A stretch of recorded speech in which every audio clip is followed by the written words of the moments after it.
Honey, wanna know how broken you have to be to not even remember storming out of a building?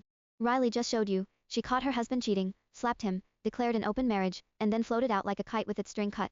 I don't remember leaving. 1 second I was staring at Ethan like a stranger, worse than a stranger, because a stranger wouldn't screw your best friend, on the same day your son died. Next second, my feet were carrying me through the lobby, past the glass doors, into the Boston cold. Didn't look at anyone? Didn't care about the investors? Let them say, Riley Grayson lost her mind. They'd be right. I've lost it completely.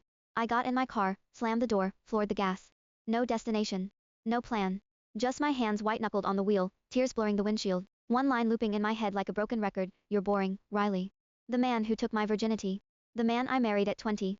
The man I gave 3 years of my youth, my body, my everything, standing in his glass office, buried inside my best friend on the same day my son stopped breathing. Next thing I knew, I was parked outside a shifter-only club in Crescent Hollow. A wolf den. High-rank betas and gammas. Humans don't walk in and walk out. I didn't care.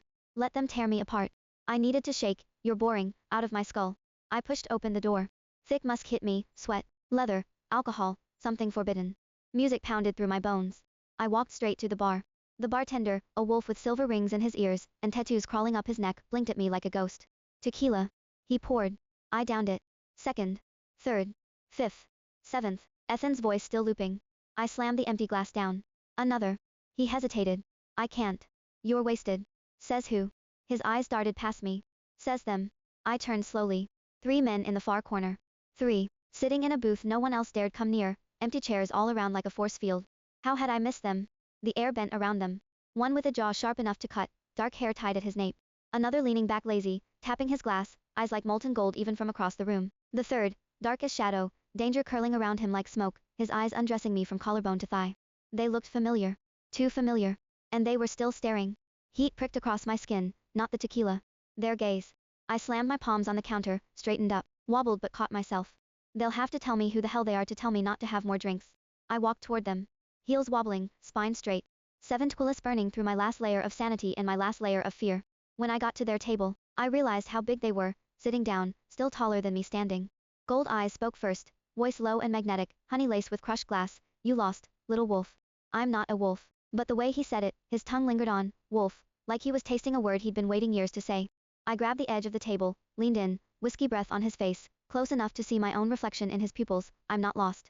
I'm just done being told what to do. He smiled, a slow blade coming out of its sheath. The dark one didn't speak. He just pushed his whiskey half an inch toward me. A quiet invitation. Or a quiet trap. Gold eyes tilted his head. 7 shots and she still walked over here. That's either very brave or very stupid. I stared at that whiskey. Then I laughed. And while laughing, tears fell again, onto the table between them. A woman in a black funeral dress, crying in front of 3 alpha wolves like they were her only audience. Gold eyes stood up. A full head taller than me. He reached out and wiped my tear away with his thumb, so gentle, like I might break. Rough fingered up across my cheekbone. His fingers were hot. I flinched, back hitting the table. You're not going back to him, he said. Not a question. A statement. An order. I looked up, throat tight. Do you know him? Do you know me? But his eyes told me, he knew me. Not just today. He'd known me for a long time. Who are you?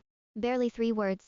He leaned down, lips almost touching my ear, breath so hot I thought I'd been bitten. Then he said it, voice soft as a lover's goodnight, but every word a nail driving into my spine. The men who've been watching you for 3 years. 3 years. I never noticed. Not once. But now their eyes were burning on me, from collarbone to knee, from skin to bone. Those investors are still waiting downstairs. Ethan thought I'd crumble. He doesn't know I just found 3 reasons never to go back, each one more dangerous than him combined.